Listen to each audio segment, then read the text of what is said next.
I think what's beautiful about this story is it's a woman's story, and I think what's impactful is that Lily is not defined by something that someone did to her.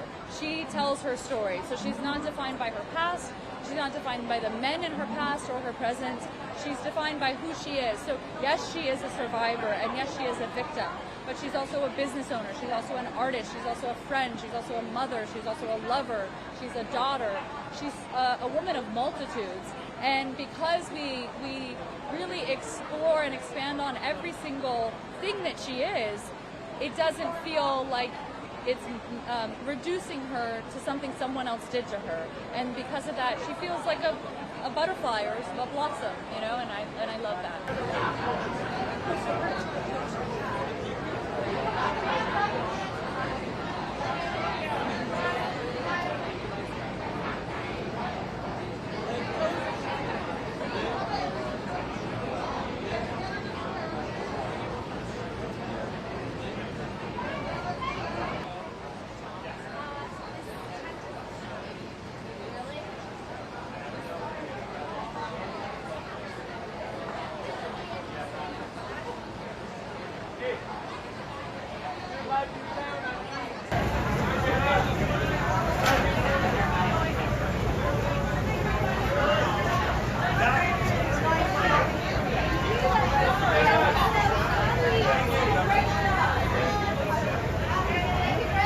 Deadpool and Wolverine here. How's that? Oh my God, so cool. They didn't dress up in costume like Gigi and I did, though. I feel offended.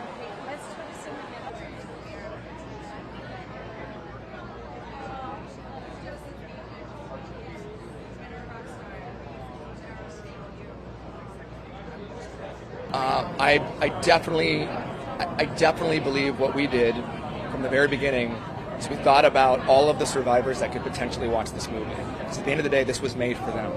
So before I ever signed on to officially direct it, I brought on our partners at nomore.org. They're an incredible domestic violence organization, and they helped me develop the script. They helped me develop these scenes, and we talked in detail about how we were going to do this to make sure that we never glorified or romanticized it.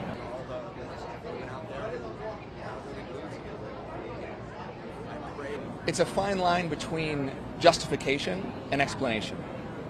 What he does in this movie is unforgivable. It's an unforgivable, unexcusable act, and yet at the same time, he's a human being. And as a filmmaker, for me, it was very important to always honor Lily's story and protect Lily as a character. Because if we don't believe that there's real love there, and that you see something incredible in this guy and is in love with this guy, then at the very beginning of the movie, we're going to judge her for staying with him. And that's something that happens to far too many women.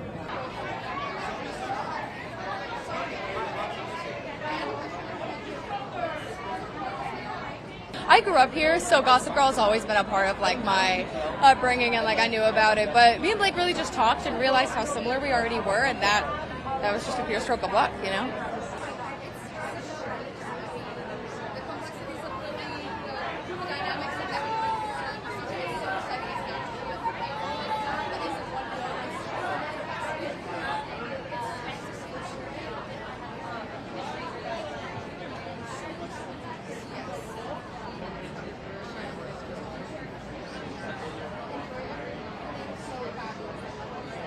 You know, I went into it without any intention other than telling my mother's story and doing her story justice, and coming out of that and seeing how many people it did help was honestly a surprise to me. I didn't go into it with any kind of intention or goal other than making my mother proud. And so, yeah, just seeing what it has turned into, it's been a little bit terrifying, but also extremely rewarding.